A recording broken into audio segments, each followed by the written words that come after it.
नमस्कार व्यूअर्स, आपका एक बार फिर स्वागत है रेडियो द्वारका में और हमारे कार्यक्रम जिज्ञासा में। मेरे साथ डॉक्टर श्रीराम आचार्य हैं और आज का विषय बहुत इंटरेस्टिंग है। वो हम सब की इच्छाओं से जुड़ा हुआ विषय है।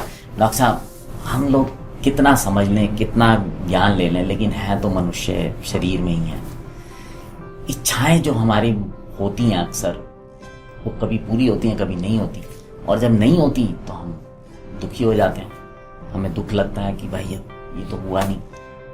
तो एक्चुअली हमें क्या करना चाहिए उस समय? किस तरह से हम अपने को समझाएं, या दुखी हों या नहीं हो, क्या करें ताकि जो हम अपने चीजें दोबारा से ट्रैक पे ला सकें?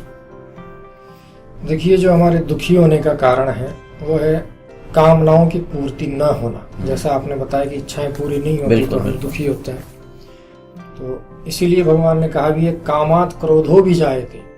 जब कामनाएं हैं उन्हीं से क्रोध भी होता है, गुस्सा भी आता है। जब पूरी नहीं होंगी तो क्रोध होगा, और फिर क्रोध जो है नाश का कारण बनता है। क्रोधात भवति सम्मोह, सम्मोहात स्मृति विभ्रमः, स्मृति भ्रंशात बुद्धिनाशो, बुद्धिनाशात प्रणश्यति।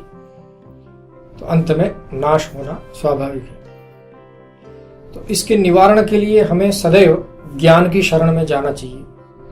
हमें यह बारंबार अध्ययन करते रहना चाहिए और जानते रहना चाहिए, और अपनी स्मृति में, अपनी बुद्धि में ये बात स्थिर कर लेनी चाहिए कि जो कामनाएं हमारी है वो कामनाएं सांसारिक चीजों से जुड़ी हुई है, और ये सब चीजें, चाहे वो शरीर हो, चाहे भौतिक कोई भी वस्तु हो, ये सब टेम्परेरी है, सब क्षणिक है। इस बात को हम बारंबार याद करते रहें और स्वीकार कर लें। यही हमारे कष्ट को या दुख को रोकने का उपाय है। क्योंकि भगवान ने स्वयं कहा भी है गीता में, भगवान ने कहा है, अव्यक्तादीनि भूतानि व्यक्त मध्यानि भारत, अव्यक्त निधनान्येव तत्र का परिदेवना। तो भगवान ने इसमें बताया है कि अव्यक्तानि भूतानि, ये जो भूत हैं अर्थात जो भी सांसारिक वस्तुएं दिख रही है, जो भी विषय दिख रहे हैं, ये अव्यक्त हैं। अर्थात अव्यक्त का अर्थ कि प्रारंभ से नहीं है, सत नहीं है, ये हमेशा विद्यमान नहीं है, और कुछ क्षणों के लिए, कुछ समय के लिए व्यक्त मध्यानि, मध्य में कुछ समय के लिए व्यक्त हैं, दिखते हैं, बिल्कुल, और अव्यक्त अंत में है। कहने का अर्थ ये है कि प्रारंभ में भी ये नहीं है और अंत में भी ये नष्ट हो जाएंगे। मध्य में, बीच में कुछ समय के लिए व्यक्त हैं, कुछ समय के लिए हमें दिखते हैं, और इसी को हम सत्य मान लेते हैं। स्वप्न की तरह है। बिल्कुल, जो हमें सामने दिख रहा है उसी को हम सत्य मान लेते हैं। वास्तविकता क्या है कि अव्यक्त आदि में है।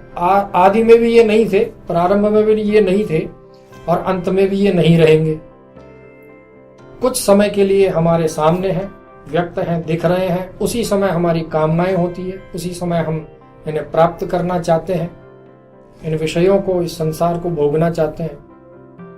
और जो अव्यक्त, प्रारंभ में भी अव्यक्त था, अंत में भी नहीं होना है, कुछ समय के लिए है, तो उसके प्रति यदि हम जुड़ाव रखेंगे तो दुख होगा। इसलिए भगवान ने कहा है कि जो पहले था ही नहीं और न कभी रहेगा, उसके लिए क्यों दुखी होते हो, उसके लिए दुखी मत हो। तो दुख को दूर करने का यही उपाय है कि हम इन सभी मंत्रों को, जो भगवान ने एक से एक मंत्र मनन करने योग्य बातें जो दी है हमको, इन्हें लगातार हम अध्ययन करते रहें, इनका, इन पर मनन करते रहें, और इन्हें जो है अपने मन में, अपने चित्त में स्थायी रूप से विराजमान कर लें, और इसी अनुसार अपना जीवन यापन करें, तो फिर कष्ट नहीं।